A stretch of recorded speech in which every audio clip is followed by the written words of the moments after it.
নমস্কার বন্ধুরা, আরও একটি ভিডিওতে তোমাদের সকলকে স্বাগত জানিয়ে শুরু করছি আজকের রান্না। আজকে আমি করে নেব ঝিঙে আলু দিয়ে কাতলা মাছের ঝোল। তেল গরম করে নিয়েছি, মাছগুলো দিয়ে দেব।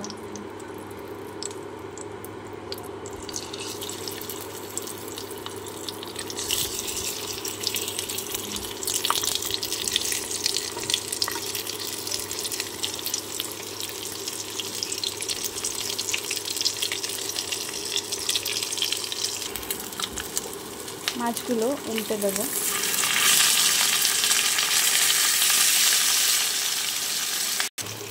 মাছ ভাজা হয়ে গেছে, একটি পাত্রে তুলে নেব।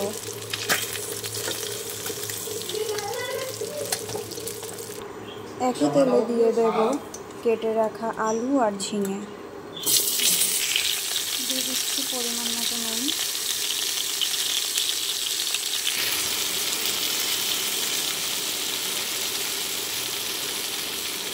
দিয়ে দিচ্ছি 1 চামচ জিরের গুঁড়ো,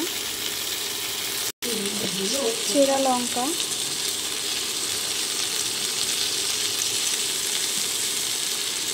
এক চামচ আদা বাটা, পরিমাণ মতন হলুদ। খুব ভালো করে নাড়িয়ে নিতে হবে।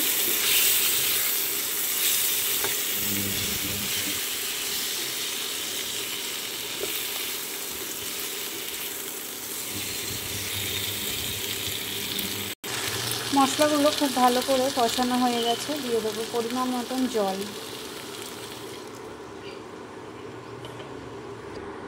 ঝোল ফুটে উঠেছে, আগে থেকে ভেজে রাখা মাছগুলো দিয়ে দেব।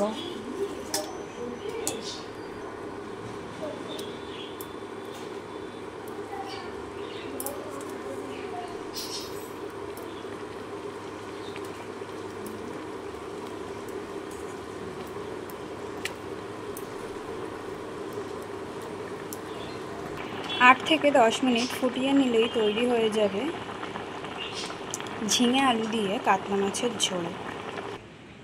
দেখো, ঝিঙে দিয়ে আলু দিয়ে মাছের ঝোল তৈরি হয়ে গেছে।